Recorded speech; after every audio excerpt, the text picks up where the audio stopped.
শ্রমিকদের কতটা আনন্দ হতে পারে। সম্মানিত দিদি ভাই, আমার বলার উদ্দেশ্য শুধু এতটুকু, আপনাদেরকে আজকের এই ঈদের ময়দানে এতটুকুই বলতে চাইছি। আল্লাহ পাক বলেন মাসালুল জান্নাতিল্লাতী উইদাল মুত্তাকুন। ইত্তাক শব্দের অর্থ হচ্ছে ভরসাকারী, আস্থা রাখনেওয়ালা।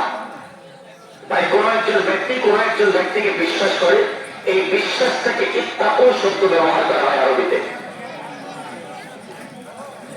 তো সেজন্য আল্লাহ পাক বলেন মাসালুল জান্নাতিল্লাতী উইদাল মুত্তাকুন।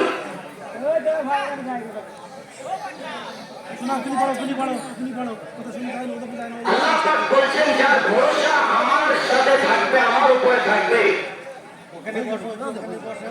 তাদের দৃষ্টান্ত শুধু তারা এতটুকু জেনে নিক। আমরা কি পাবো ওই কথা বলেনি আল্লাহ, শুধু এতটুকুই বলেছেন যে তাদের দৃষ্টান্ত শুধুমাত্র তারা এতটুকু জেনে নিক। কি জানবো?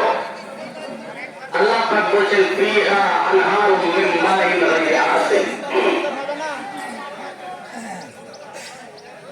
বান্দা, তুমি শুধু আমার কাছে এসে দেখো। মানে আমরা যখনই দুনিয়া ত্যাগ করব, পরলোক গ্রহণ করব, আমাদের সময় এতটুকু, এই আছি যতটুকু, এই সময়টুকুতে আমার সব কিছু মনে হয়। কিন্তু যখনই আমি চোখ বুঝে যাব, নিঃশ্বাসটা বিশ্বাসঘাতকতা করে যাবে, আল্লাহ পাক ওই জায়গাটার কথা বলছেন এসো আমার কাছে এসো। কি হবে গিয়ে? আমরা তো মধ্যে বিশেষ আনন্দ পাই না, বরং কঠিন থেকে কঠিন ভয় পাই। বেঁচে থাকার জন্য জীবনে কতটা পরিশ্রম করি। ভাই পিছনে যারা দাঁড়িয়ে রয়েছেন, আপনাদের কাছে আমি অনুরোধ করবো, আমরা ডানে বামে না তাকিয়ে, দোলবাজার দিকে না তাকিয়ে, এমন ঈদগাহ ময়দান বিশেষ অপরিষ্কার নেই। আমি আপনাদেরকে বলবো ডান দিকে বাম দিকে তাকিয়ে লক্ষ্য রেখে কাতাগুলো সোজা করে নিন। একটা দিন জাস্ট আমি আপনাদের কাছে অনুরোধ করবো, আপনারা ডানে বামে তাকান, তাকিয়ে কাতাগুলো সোজা করে নিন।